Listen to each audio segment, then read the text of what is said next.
This oral history interview is being done at Abilene Christian University in Abilene, Texas on February the 1st, 1996. The interviewee is Clark Stevens, and the interviewer is Dr. Vernon L. Williams of the History Department at Abilene Christian. Clark, if you would you give us a little bit of background of your family and you growing up, where you grew up, who your parents were, that kind of thing, and the schools you went to? I was born in 1921 at Richland, Texas, small town just south of Corsicana in Navarre County, just south of Navarre County. My father was a physician there in this little town. It was a little oil boom town. And I went, my public schooling was done there at Richland, Texas. I had an older brother and an older sister. All of us went through public school at Richland. I graduated from Richland High School in 1937.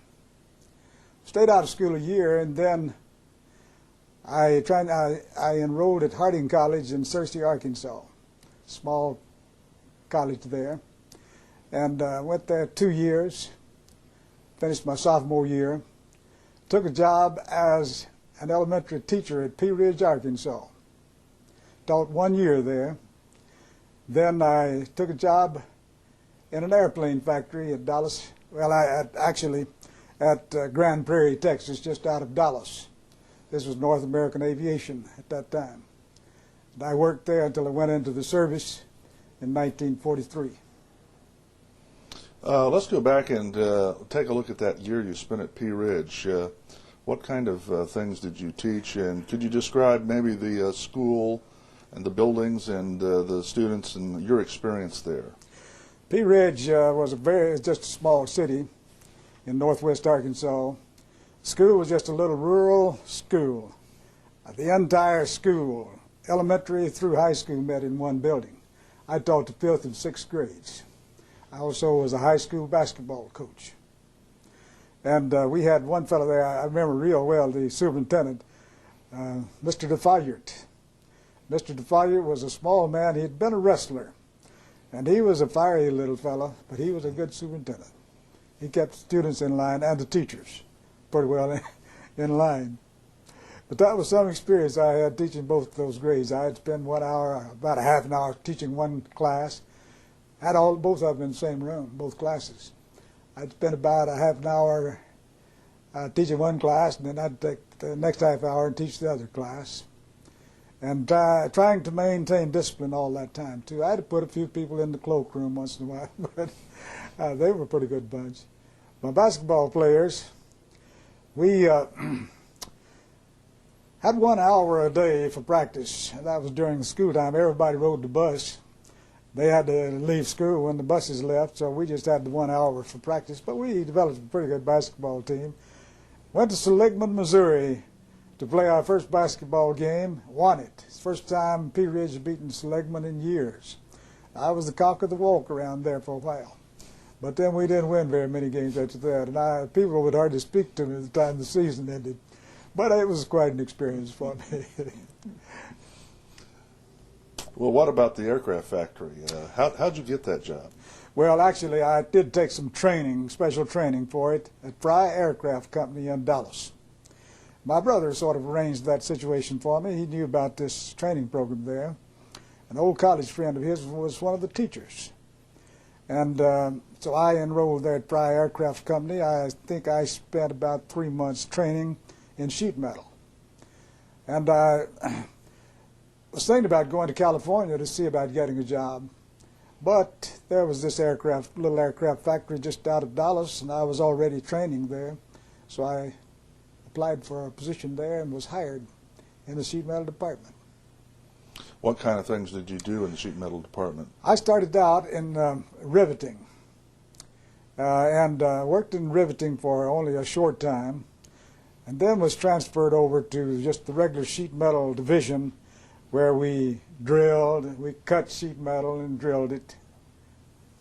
Do you remember the aircraft that was being constructed there We at the time? were working on the AT-6, which was the main training plane for fighter pilots at that time.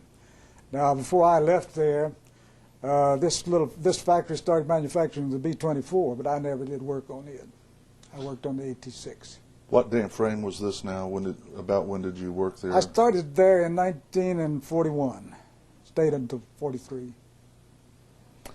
Did you notice any impact at all on your work environment once Pearl Harbor took place? Oh yes, everybody became much more serious in their work. Until then, it was sort of playtime in the factory, but after that, everybody was dead serious. Many of the fellows, with this work, many of the fellows applied for deferments and were granted deferments because it was considered to be essential work. I never did apply for a deferment, so I went into the service in 43.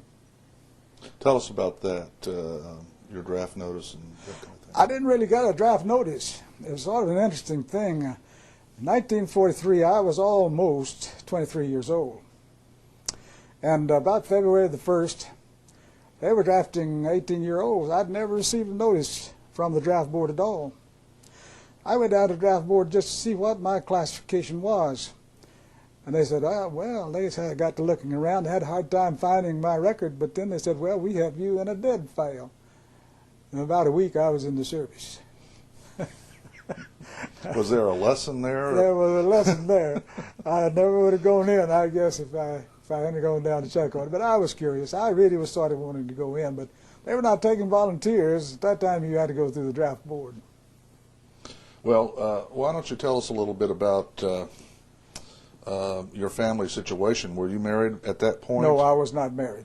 I married while I was in the service, but I was not married when I went in. Well, once you receive notice, what happens next? When I received notice that day that I went in to see, they told me, you come back in a week and we'll have you ready for induction.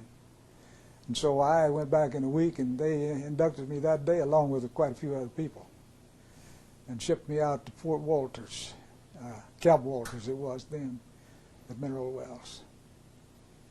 What about Camp Walters? Could you describe the camp? Camp Walters was mainly a reception center and an infantry training center. And we did have opportunity to see the infantry in training. I would have to, and it was tough training. I'll tell you, they trained them for almost every eventuality. Most of us were not really eager to get into the infantry. We would have gone if we'd have been sent there. We were really not assigned at this time. We were just inducted into the Army. But I had requested placement in the Army Air Corps, and that's where I was finally assigned. I was only there for just a very few days, mainly just long enough to sort of get oriented and get my uniforms and everything. Well, what happened next then? Then I went to basic training to Wichita Falls. I guess Wichita Falls was one of the best places in the world to conduct basic training because in about a week's time you could condition a fellow to every climatic condition in the world. It changed, the weather changed just about that much then. When I went in, it was cold. I had been issued a top coat, a long, heavy top coat, when I was at Camp Walters. Just as soon as I got to Wichita Falls, and the weather was really cold at the time, they called me in and took that overcoat away from me and issued me a little old short coat. And I didn't get that top coat back until I was in Mississippi, and I got called up in the middle of July, and they issued me that top coat again. but basic training was severe. It was rough. They really were training us to be soldiers at that time. We trained under some very tough conditions, had some hard obstacle courses to run. We had some 20-mile hikes. One 20-mile hike we went on, they told us you march out and you'll get to ride the trucks back. But when we got ready to come back, the trucks hadn't arrived, and so they said, well, we'll start walking back and meet them. We met them just as we got within sight of the base. So we had really, you might say, 2 20-mile marches after we had camped out, though, in between, camped out at night. But I had a tough drill sergeant. He was the nicest fellow you ever saw at night. away from the drill field. But he was a tough customer out on the drill field. Do you remember what his name was? I cannot remember his name, but he was a good one. I remember once, though, he was giving us a lecture. We were fixing to go on a dress parade. He said, my group always is selected as the best group in the dress parade. He said, I won't settle for anything less. He said, if I give you a command to stand at attention, I mean for you to stand at attention, even if you have to stand there for an hour. I don't want a muscle twitching. One timid little voice in the back of the group said, well, Sergeant, why did we faint? Well, he said, that was the first time I ever saw him at a loss for words, but that was only for about a minute. He said, well, if you faint, that's all right, but I'll guarantee you one thing, you better hit the ground at attention. Well, that was the kind of fellow he was out on the drill field. But he was awfully nice in the barracks, real nice fellow. And he had us in excellent physical condition by the time I got through basic training. I went there, I was pretty soft, but I was really toughened up by the time I finished basic training. Could you describe yourself in terms of height and weight and that kind of thing about that time in your life? I went in, I was not overweight at all. I said I was soft, and I was, but I wasn't overweight. I weighed 137 when I went in.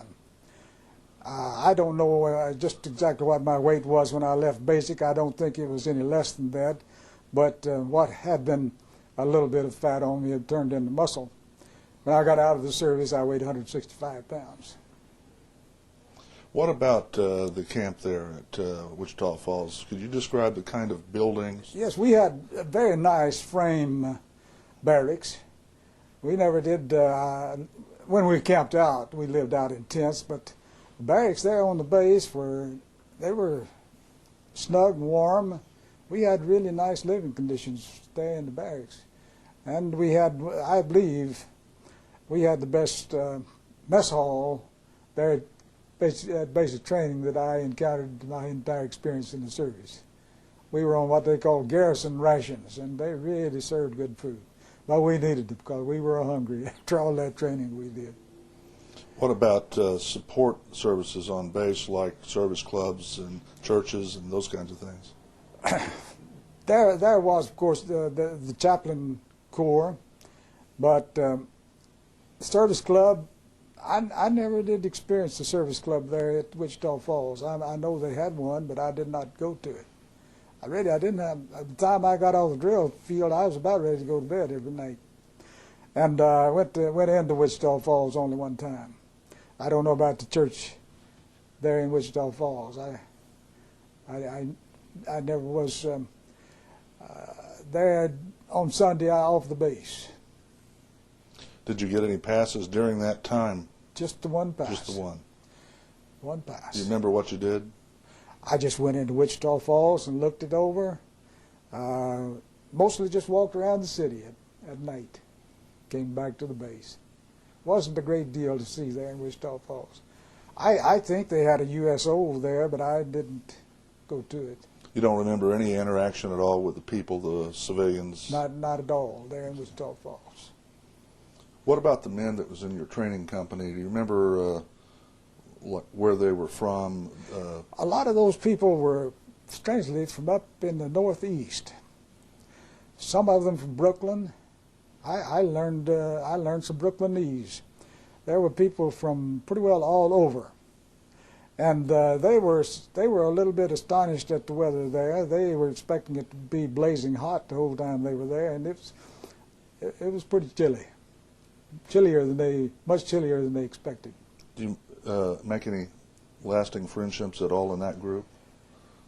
In that group, I did not make any close friends. I had friends there, but I never did see any of them after I got out of the service. Do you remember graduation day? I didn't really have to go through a graduation there at basic training. They just sent me orders to get ready to ship out to Gulfport, Mississippi for mechanic training school. Do you remember anything about that processing that went on to leave Wichita Falls? There wasn't a great deal of processing involved. I guess there was, but I wasn't involved in it. I just received orders, that's all. Tell us about the trip to Gulfport. Gulfport, we went there by train, and I met some people there on that train that I was very close to while I was there at Gulfport. One fellow was from New Orleans that I became well acquainted with. One fellow from San Angelo. The fellow from New Orleans was named Herbert. That was his last name, Herbert. The fellow from San Angelo was Pittman. And these were very nice fellows that I went down on the train with, and actually was in the barracks with them all the time I was there at Gulfport. Became acquainted with them. Herbert lived in New Orleans. Gulfport was not very far from New Orleans. And he and I would, on our weekends, we'd go to New Orleans almost every weekend. His mother reserved a room there for us, and we'd go down there. Her father had been governor of Louisiana. And I believe she was probably the first baby that was ever born there in the governor's mansion. But he and I were separated. In fact, all of the fellows I was with there in the barracks there at Gulfport were separated from me when we left Gulfport. And I did see Herbert later after I got out of the service, but none of the other fellows. Not Pittman, even though he was from San Angelo. I never did see Pittman, and I don't think Pittman is in San Angelo anymore. I tried to find him, but I don't know where he went from there. Tell us a little bit about Gulfport in terms of maybe the description of that base and what kind of training you were doing Gulfport was a very large base. I suppose at that time there were 30,000 soldiers stationed there. And there was an adjoining base only a few miles away at Biloxi. It had an equally large number of soldiers. There wasn't much grass around there. It was mostly sand. Not because grass couldn't grow under ordinary circumstances, but it was just trampled down by such an excess of men there. I just remember there was an awful lot of sand there on the base at Gulfport. I went to night school there, where I went through, I'd go to class at 11 o'clock at night, get out at 6 in the morning, and was trained in all aspects of engine mechanics there in that airplane training course. 6 o'clock in the morning, we'd get out and eat breakfast, and then we would go out and take our physical training. PT, we called it. I think now it would be called PE, maybe. It was physical education. Then we'd drill the rest of the morning, and we'd go to bed about 1 o'clock in the afternoon. Now, in most of that time, I was in the spring and summer there. Most of that time, the weather was very hot. No fans in the barracks. And it was pretty hard sleeping at 1 o'clock in the afternoon, but that was our schedule. How long would you be allowed to sleep, and what would happen after that? I could sleep until time to go to class if I wanted to, but if I wanted some dinner, well, I'd get up around 7 or 8, go to the mess hall. So this scheduling allowed for like around-the-clock training to facilitate the large number of troops. So That's right. You had different groups on a different rotation. Yes, I believe there were 3 different classes going on at the same time. I mean, 3 different classes going through the school at the same time. And some of them would start in about 6 or 7, and they'd go till 1 o'clock in the afternoon. Another class would start in about 1 or 2 and go till pretty close to 11. And then my class started at 11, would go till 6. So they were going around the clock. It was a big aircraft maintenance school. Do you have any trouble adjusting to that schedule? Not really. My work at North American Aircraft was also a night shift. There I would go to work at 5 o'clock in the afternoon, 5:30, and get off at 4:10 in the morning. So I just was about on that shift already. Didn't have much trouble getting used to it. I did have a little trouble getting used to going out and drilling in the morning, because when I was working at North American, the morning is when I did my sleeping. But outside of that, it was not too hard for me to get used to it. You remember anyone else besides Herbert and Pittman? Any instructors or commanding officers or anyone that made an impression on you? No names that I recall. We, of course, we had a different drill instructor almost every day, and different physical training instructors. I never did, to my knowledge, ever even so much as see the commanding officer of the base. What about contact with civilian populations Now around? in Mississippi, at Gulfport, there was a strong effort there of the civilians to be especially nice to the servicemen, and they had a good service club there, and they would really treat us royally when we would go in. It was a very nice place. Just a small city, but nevertheless they were nice to us. What about civilians on base working and that kind of thing? Do you remember any of that? The civilians were always very courteous and were very friendly. Do you remember the kinds of things they were doing, employed? Well, the ones that I saw mainly were working in the PX. They were PX clerks. What about news of the war? Do you remember getting any of that and the impact it had on people in your training group? I remember some aspects of it, yes. I suppose I was at Victoria. Let's see, I was at Victoria, I believe, when D-Day came about. I know there was really an uplift in spirits when D-Day came about. Did you know where your brother, John Stevens, was at the moment? I didn't know where he was. Sure didn't. Well, let's pick you up at Gulfport once you complete training there. Maybe before we do that, have you got anything that you might want to add about New Orleans, since you had so many visits there? What kind of things did you do? What was the city like during wartime? Well, actually, of course, it was very busy. Mostly, the streets were usually full of GIs. Herbert and I, of course, at that time, I was not married, he was not married, and he knew quite a few young ladies down there, so we dated rather frequently. It was almost a different date every time I went down there. That's about all they could stand me, I guess. But at any rate, we had, of course, his mother was, she was just like an old mother hen. We couldn't do much out of line down there, fortunately. So we just, we'd go to shows. Once in a while, we'd go over to the French Quarter and eat donuts and drink black coffee. Well, only we sugared it up pretty heavily. It was strong. But it was a lot of fun. Anything else you remember about New Orleans? Was that the first time you ever went to New Orleans? That was the first time I'd ever been in New Orleans. And I just remember, he lived actually in Pea Ridge, which was just one of the suburbs of New Orleans. But I know we would frequently go down the street where the streetcar, the Canal Street, I believe is the name of it. The streetcar would go down. We'd ride that streetcar sometime.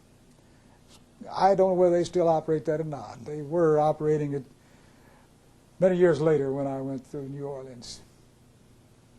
Well, once the training is over, what happens next for you in terms of assignments? I did not have any more assignments there in Gulfport. I stayed around there for only a week or two when I was, for some reason, selected to go to this crew chief school. Tell us about that.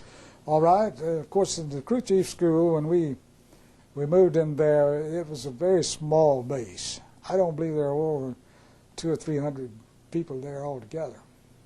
And we actually had our training over in the Camp Curtis, in the Curtis plant, a special part of the plant there to provided for educational purposes. Although we did not actually tour the plant itself at any time, we became pretty well acquainted with that C-46. Cargo plane. It was a very rich experience. Now the people in Buffalo, because Buffalo was quite a large city even then, comparatively, and there was such a few servicemen there that people in Buffalo really treated us royally.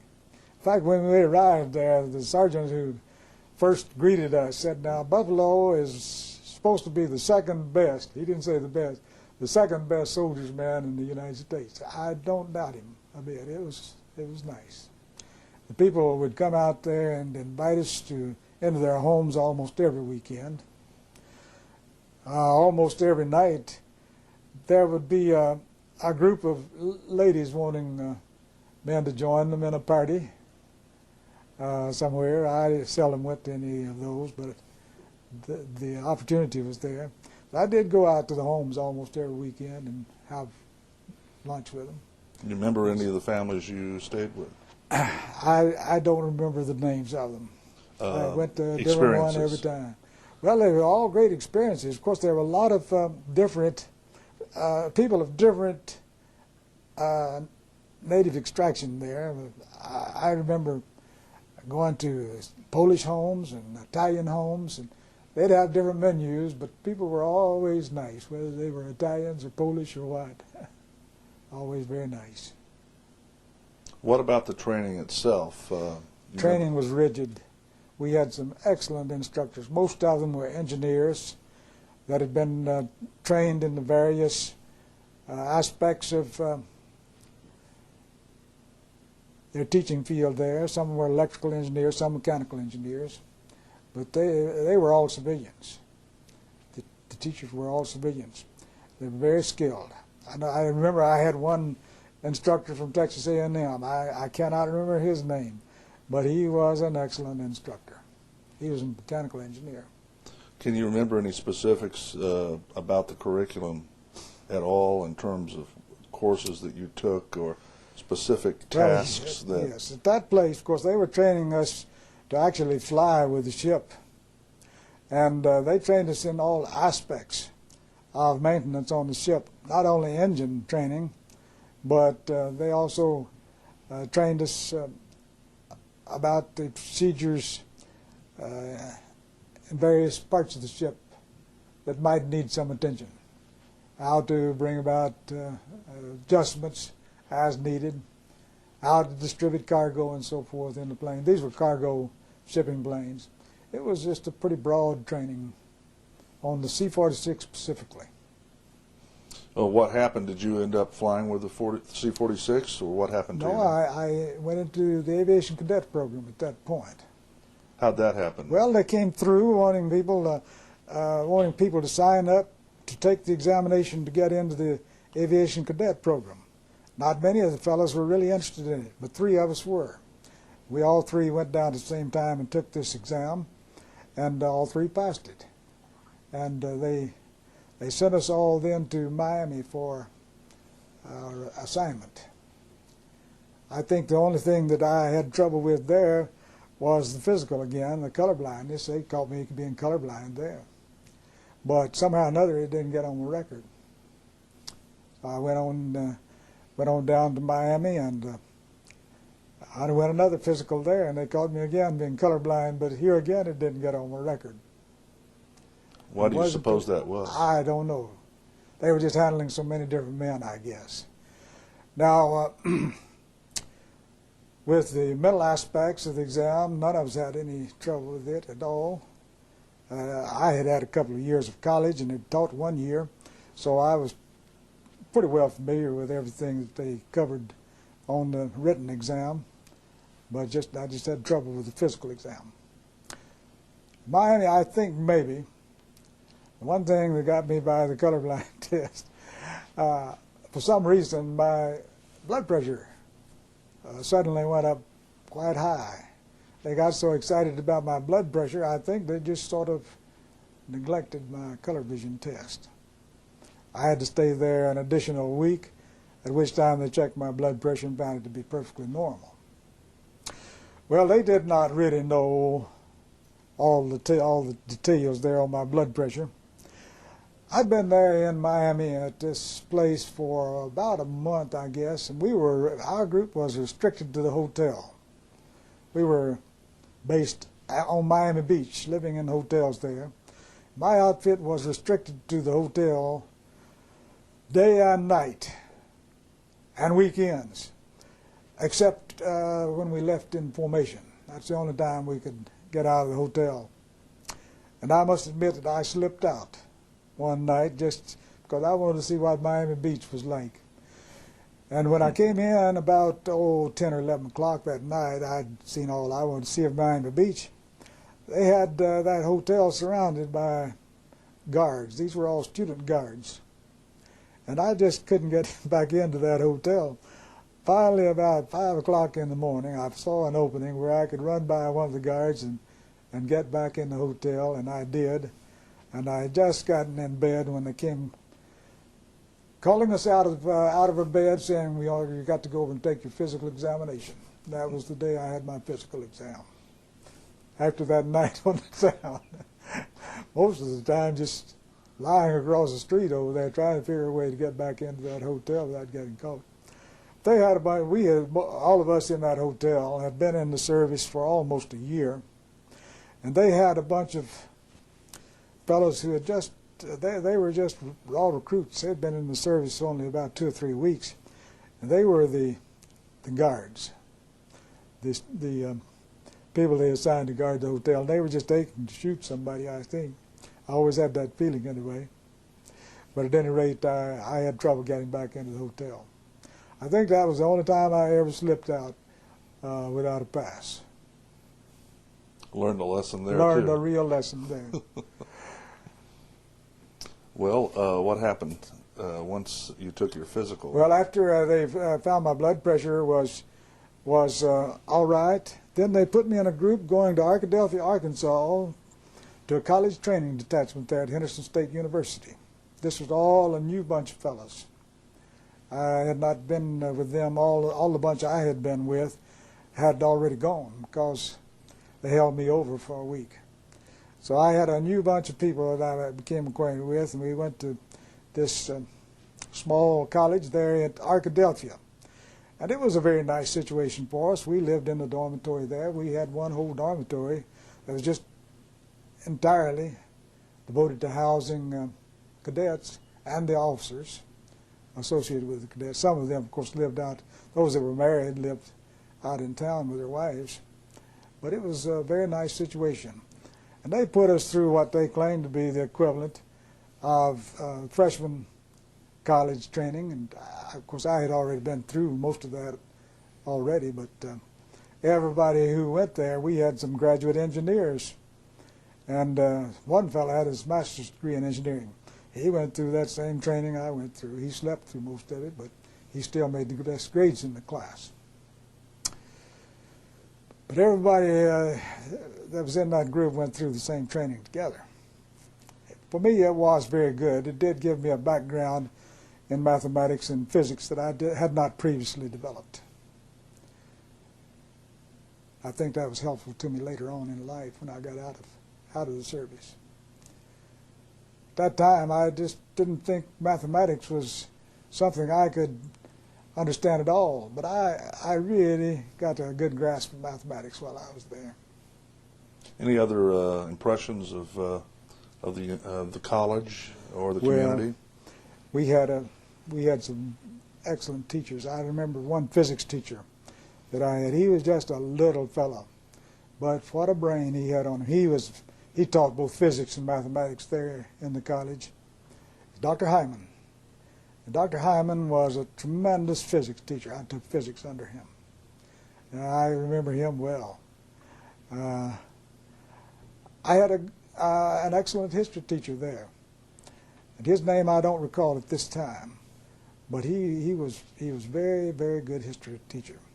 And we took a pretty good course in American history.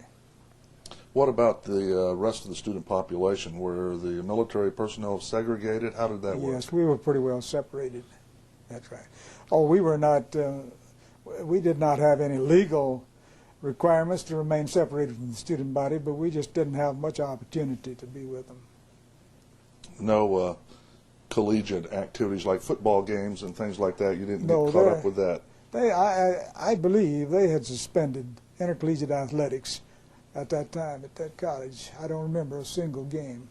Now we had the cadet corps had games, various kinds. We played baseball, softball, basketball, and we would sometimes play the college boys. But I don't believe there was any intercollegiate athletics on campus there at that time. What about females? One of my roommates there in the dormitory, a man by the name of Speaker, met a young lady there that he later married, and she was a student there. So that was one time where one instance in which a man profited by his relationship with the student body. Now, by the time I was working there, right about the first 2 weeks I was there, I got married, so I did not have any relationship with the females there on the campus. Well, how did that come about? Well, I had gone with this girl when I was at Harding College quite a number of years earlier. And I had written to her, and I knew she was teaching at Amity, Arkansas at that time. I wrote her a letter and told her that I was stationed now at Arkadelphia, and maybe sometime while I was there I'd get a chance to see her. But she was on the campus next day. Amity was just about 25 miles from Arkadelphia. And within about 2 or 3 weeks, well, we were married. We had been closely associated when we were in college together. You were talking about getting married. Tell us a little bit about who this lady is that you married and how you met her. Well, I went to Harding College, although I was a native Texan. I went to Harding College, and first year I was there, I didn't really meet anybody that I had a lasting relationship. No girls I had a lasting relationship. But my sophomore year there, this young lady from Batesville, Arkansas came in as a freshman, and I had my first date with her on Halloween that year. And she was a young lady that really struck my fancy. And I didn't know whether she was going steady with another boy at the time, but since she accepted a date with me, I figured there was some possibility. And so I began asking her for dates, and so we kept going out, and she quit going with this other boy. We got very, very well acquainted that year, very serious with one another, but were separated after that year because I dropped out of school. And I did not get back with her until I was stationed there at Henderson State about 3 or almost 4 years later. What was her name? Her name was Letitia Longley. And her first name is rather unusual, spelled L-E-T-I-T-I-A, Letitia. And it's misspelled on our marriage license. I've held that over her ever since to keep her in line. But she is a very nice young lady. And we have 2 children now, 2 daughters, one living in Puerto Rico and the one living here in Abilene, both of them married. Well, she then, did she go with you to the next training assignment? She went with me all the way through from there on. When I went to Victoria, they told us, do not bring your wives here. There's no place for them to stay. But she was already on the way. And she got there and caught a cab. She came in by bus and caught a cab to go out to the base, and she was telling the cab driver that she was going to be looking for an apartment. And he said, well, I just moved somebody out of one just a few minutes ago. He said, I'll take you over there right now. And he did, and she moved right in. The fellow was on the phone calling the base at that time to tell him he had another apartment available. He said, that's the quickest service I ever got. He never did. I don't know whether he ever knew how come her to get that apartment. Well, how did that work? You working out at the base, setting up housekeeping and living like you were. Tell us a little bit about that living style and the relationship you had maybe with the landlord and the community, and prices and the way you were treated as a young couple, young family. There in Victoria, we stayed with a fairly young married couple. That is, we had a room there. She just had a room there, really. She did not have an apartment. But she took her meals with them. And she worked at a department store there in Victoria while I was there. I could get a pass from the camp at Victoria almost every night, but I couldn't stay overnight. I could come in and stay, and I'd have to check in back in about 11 o'clock, except on weekends I could get out overnight. And almost every place that I was stationed, I had the privilege of getting a pass at night to either go in for a short time or to stay overnight, except when I was in pre-flight. First 7 weeks I was in pre-flight, I did not get a pass to go off the base. She could get a pass on Sunday afternoon to come on the base for about 3 or 4 hours. But after the first 7 weeks, there. Then they started letting us go out on weekends.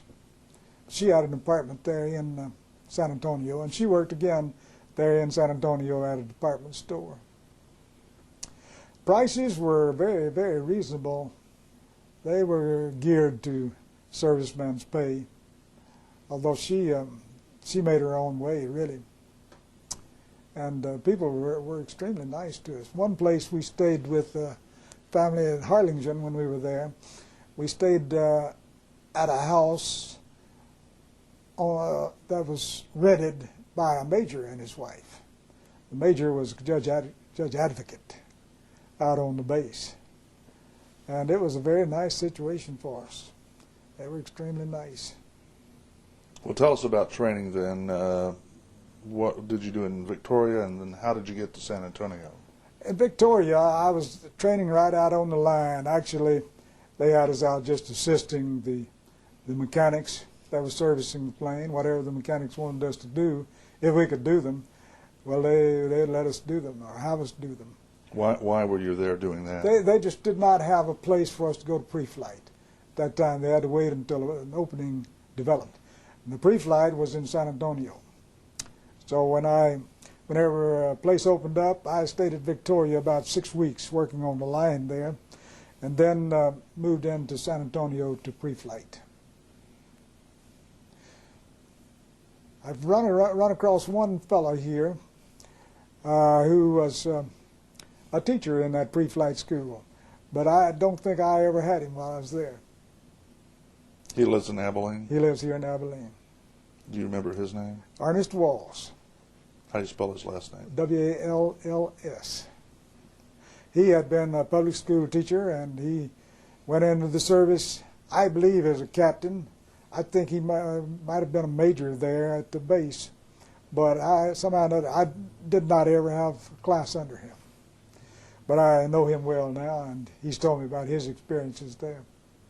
I was there at the same time he was. Well, tell us about pre-flight. What about the curriculum there? Pre-flight, again, was made up of two different types of training. There was the course training, in which we learned airplane identification, we learned some history and geography, we learned some more mathematics. It was just mostly schooling, ordinary schooling, and we had very good instructors. Outside of the classroom, our training was drilling, physical training. We really got in excellent shape physically there. It was a very refreshing experience. Actually, it was hard training, but I think it was training us for what they were hoping we would be able to do. Of course, at that time they were expecting us to become flyers in the war areas. They were training us to really be able to fulfill our jobs. What do you remember about San Antonio in terms of your family and living there? Well, of course, I didn't get to see a great deal of San Antonio. The first 7 weeks, like I say, I was restricted to the base. The last 4 weeks, I was able to go into the city, not overnight, but on Sunday afternoon I could go in. And mainly I just spent the time there with my wife, so we didn't really see a great deal of San Antonio. I remember we did visit downtown, visited the Alamo, which I had never seen before. I'd read about all my life, but had never seen it. I remember going to see it. We took a walk down the river. It wasn't developed like it is now, but still it was a pretty nice place, very beautiful place to walk. That's about all I remember of San Antonio from that time. What about the rest of the war now? What happens to you after you get out of pre-flight? After I got out of pre-flight, I was sent then to gunnery school at Harlingen, Texas. And of course, I first began firing the 50 caliber machine gun at targets on the ground. And while doing so, I remember one experience that really made an impression on me. We saw this plane coming over our machine gun range there. Somebody said, that plane is smoking. It was only about 1,000 feet or so in the air. And somebody said, that plane is smoking, and everybody started looking. All of a sudden, cadets started coming out of that plane in their parachutes. There were 17 cadets on that plane. Every one of them got out of there alive. The co-pilot got caught in the tail. His parachute caught in the tail. He cut himself loose, but of course was killed in the fall. The pilot got out when the plane was only about 200 feet above ground. We did not see the crash. It was over the horizon when it actually crashed. They said he was only about 200 feet from the ground when he got out. And he was pretty badly burned, but he was still alive. The engineer apparently had been sent back to the bomb bay where a fire had apparently started. He was sent back there to see what he could do about it and was overcome by the smoke. He went out without a chute. He buried up in the beach sand there. But it really made an impression on me. It was a beautiful sight in a way to see all those parachutes coming down, but still it was a terrible sight to think about that plane crashing. Well, if you were in gunnery school, having come from pre-flight, why were you in gunnery school? They had decided that all navigators and bombardiers needed to learn how to fire the guns on the ship, if need be. In reality, the bombardier generally functioned as the nose gunner also, because he was right up there in the nose of the ship with his bomb sight. They wanted all of us to train to be able to fire from any position on the plane. After that ground school, I did fly and fired from every position on the B-24. The nose gun, the top gun, the belly turret, the waist gun, the tail gun. I fired in all those positions. They had wafts, flying the planes that pull the tow targets. And I always felt for those wafts with that bunch of wild gunners back there firing at those targets. But they never did hit any of the planes. They stayed pretty well on the target. About how far back were those targets? Although I don't really know where they were quite a distance back. One would have to be extremely wild to hit the plane while it's firing at a target. But I guess one of the greatest dangers was when you're firing those 50 caliber machine guns, they heat up. And sometimes, even after you have quit firing, they'll cook off a shot. And unless you are careful in placing that gun, it could fire and hit somebody. I had one gun that fired after I had quit pulling the trigger. Unfortunately, I had it in place and it just fired up in the air. I really liked to fire the top turret, which was a Martin turret, because I just felt like I was on top of the world up there. Never did like to fire from the belly turret, which was supposed to be the safest place on the plane, because you're just down there away from everybody. And if you have a mechanical failure, there's not much way to get that belly turret up unless somebody up above mechanically cranks it back up. And I could just see, if we had an emergency, I could just see my friends taking time to crank that thing up. And I just never did like that belly gun. Of course, in that belly turret, you are lying flat of your back when you're in firing position. You're lying flat of your back with your legs up in the air, and you're just firing between your legs. And it was a position that I just wasn't too happy with. What happened to you next after? After that, I was sent to bombardier school at Childress, Texas. And I went through that bombardier training program, training on the Norden bomb site. Initially, our training was on the ground with motorized bomb sites. We'd fire targets on the floor of a gymnasium there. But after passing that phase of the work, then we started our actual flying. And I trained both during the daytime and at night, firing on targets all over the panhandle. I remember one night, though, my bomb sight, the bomb sight actually triggers the release of the bomb. The bombardier just gets that sight on target, and then he clicks that sight into place, and when the right time comes, the bomb sight will drop the bomb. But I got to one bomb sight one night that did not drop the bomb. The pilot told me to go back to the bomb bay to see what was the matter with that bomb that wouldn't drop. And I went back to the bomb bay. There was just a little walk through that bomb bay on each side of the bomb bay doors, because you got bombs dropping on each side of that walk. I was standing on that walk, and I just sort of leaned over on that bomb to get a look at it, and all of a sudden it became detached, and right down through that bomb bay door it went. Somewhere it landed in the panhandle. Never did flash, but I almost went with it. And I did not have my chest pack on at that time. I learned a good lesson that night. We were always supposed to wear that chest pack, and from then on, I always did. What else in terms of Childress? That's a rather small community. It's a small community. We had, I don't know how many different bombardier classes there were there at the time, but quite a number of different classes. We would always fly, they divided us up into groups, and each group would fly in the same plane. I believe we had about 5 people in each group. And once in a while, somebody would, some person from another group would come and fly with us. And when that happened, we usually made him load the bombs. That was quite a chore anyway. These were not huge bombs, they were smoke bombs. But it was quite a chore lifting those bombs up and hooking them on the hooks there, hooking the racks on the hooks. And if we had a new fellow coming in, well, he always had to load the bombs.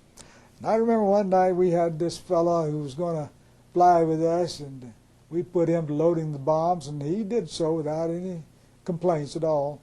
But one bomb, the shackle on it was bent. The loop on it that shackle fit on was bent. And he said, told us that we'll have to send this bomb back to the arsenal and get another one. We had a little fellow who was flying with us, a little cadet, and he said, "Here, Jack, give me that shackle. I'll straighten that loop up."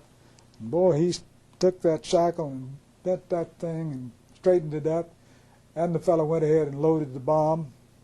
We went out and flew that night, dropped those bombs, and came back. We were back in the ready room. We were just getting a final briefing before we broke up for the night. And here that fellow came through.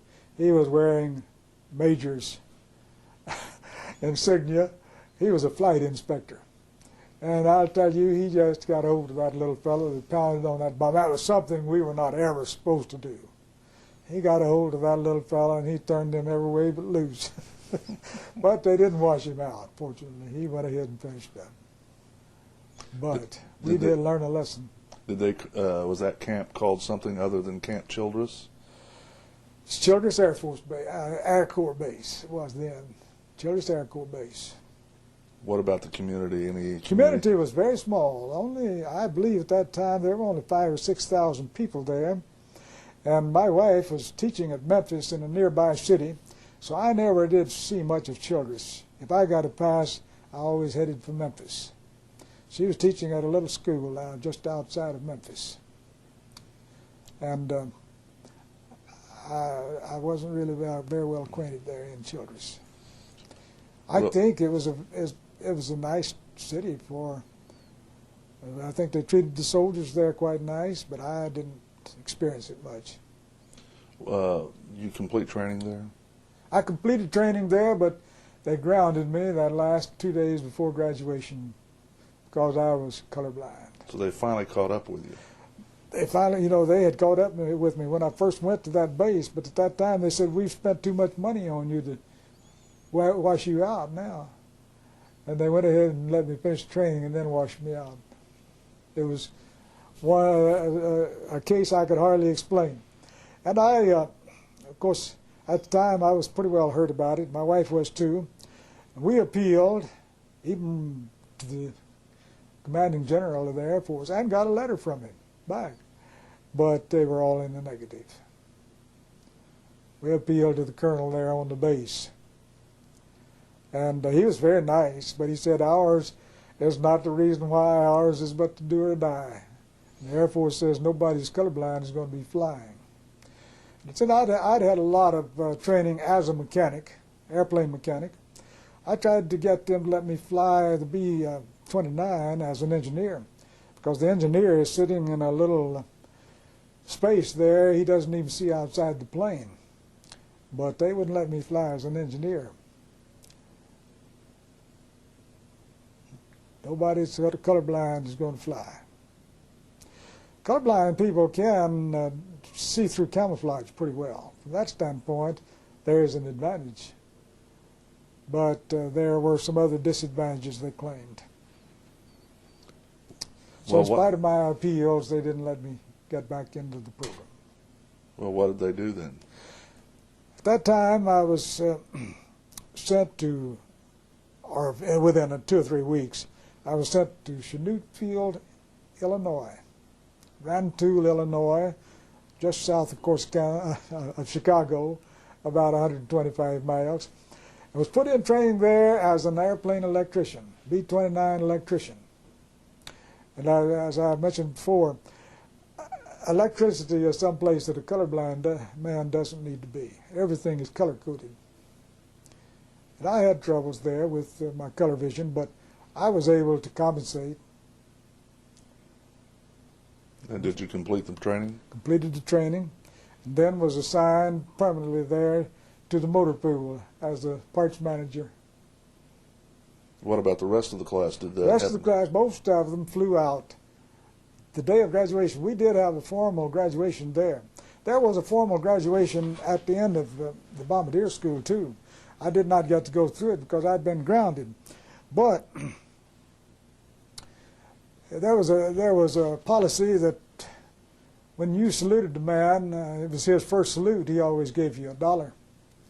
And all these cadets were, that were graduating, they had arranged with me to be there at the door, and as they came out, I would salute them. But the MPs ran me off. And one of these new lieutenants who came out of the auditorium, he came and got me and put me back up there.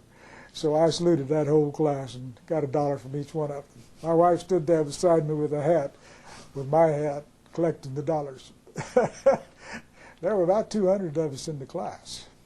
My goodness. And I was, you know, I was not the best bombardier in the class, I'll grant you that.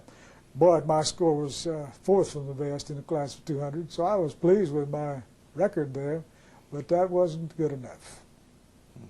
I was colorblind. So did you spend the rest of the war in the motor pool? Spent the rest of the war in the motor pool. 3 times I was put on assignment to fly out to the South Pacific as a B-29 electrician. And all 3 times I checked in ready to fly out and my orders were canceled. I was not aware of what was happening there, but after I received my separation orders to go to Fort Dix, New Jersey for separation, the major for whom I worked complained. He said, you know, I wanted you to stay here and work in this place. He was in charge of the motor pool. He said, I wanted you to stay here and work for me. He said, I got your orders canceled 3 times to keep you here. I didn't know what was happening. So you finally found out. Finally found out. I told him, well, sir, I appreciate you getting my orders canceled, but I've received this separation order and I want to get separated. The war was over and I wanted out. Where were you? You remember the day when you heard that the war was over? I was there at Chanute Field when it was announced. Do you remember what you were doing? Do you remember that? I was in class. Somebody came in and said that an atomic bomb has been dropped. And then later, when the peace was signed, they came back through again. Of course, there was a big celebration there within the school when that happened. But they very quickly put up a restriction notice to the people on base so that they couldn't go out on the town that night. They were restricted to the post unless they got out before the restriction came through. So you went to Fort Dix and you were separated? Went to Fort Dix. What did you do after the war? After the war, I almost immediately re-enrolled in Harding College at Searcy, Arkansas. That was in February. I got out I got out of the service in on February the 17th. Harding was on a term system, a quarter system, and I enrolled in the spring quarter there in about somewhere around the 1st of March. So I was out about 2 weeks before I was back in school again. Graduated then in 1947. So did you go on the GI Bill? Went on the GI Bill. How did that handle the expenses at Harding? It took care of all the expenses of tuition. Paid me also $120 a month.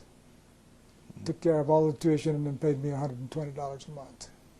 What did your wife do during that 2 My years? wife, of course, her home was at Batesville, which was near Searcy there. And she stayed in Batesville and worked with her mother. Her mother operated a beauty shop there. My wife was a beautician. She did a lot of things, but one of them, she was a beautician. So she worked there in the beauty shop. While I was over there in Harding, I'd go home on the weekend.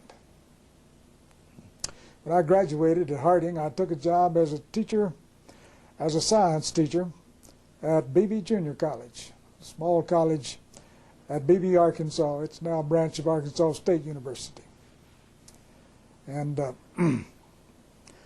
I said I took a job as a science teacher. I took a job as the science teacher. I was the science teacher. I taught biology, chemistry, and physics, plus a couple of other courses there. What grade level? Just the I was freshman? an instructor. Yes, they just Freshman, had the sophomore? two years there. And these courses could be, all of them that I taught could be taken either at freshman or sophomore level. Most people that took physics were sophomores. Taught there 2 years and then went to the University of Arkansas for my master's degree, which I finished in 1950. Then took a job at Harding College as assistant professor of biology. After 2 years, I started in my doctoral work, went to the University of Tennessee, but transferred over to Vanderbilt. Finished my doctoral work at Vanderbilt in 1955. Did you do any teaching while you were doing your doctoral work? Yes, my terminal year, of course, all the way through my doctoral work, I had teaching assistantships, 1 or 2 per year. My second year there, I believe I had 3 different ones. But my terminal year, I was appointed to an instructorship, teaching 2 courses in the nursing school. Taught a course in microbiology and a course in human anatomy and physiology. Then I went back to Harding College, stayed there until 1966, at which time I came to Abilene Christian as professor of biology and chairman of the biology department. And how long were you there to I retired retirement? in '88.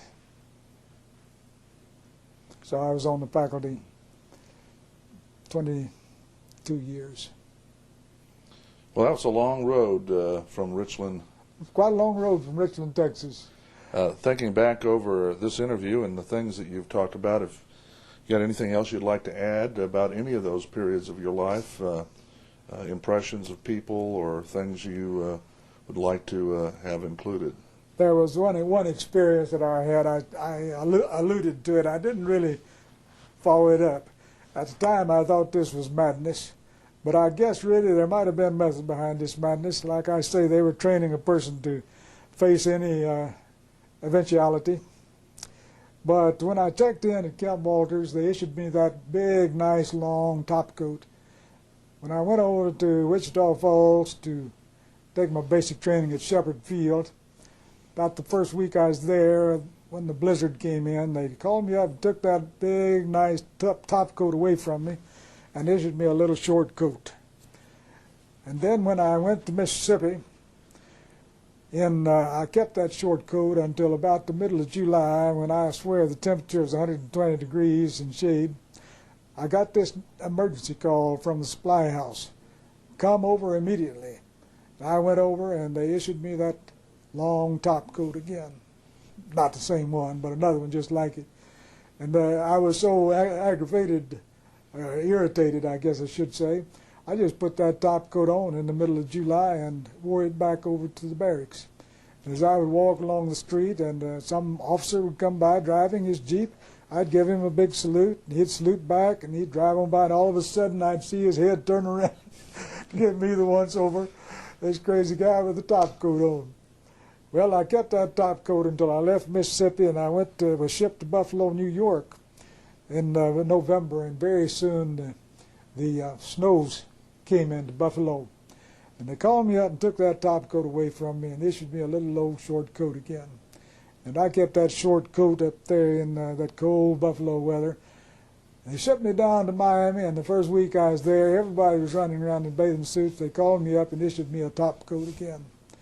So that was a strange situation, but I guess they were getting me prepared for almost any condition. Or prepared for being in the Army. The fact that they did that to you, and then also washed you out of training because of colorblindness, and then sent you to electrician school. Yeah. That's strange. Really well, strange. Well, thank you very much for the Yes, interview. sir. Well.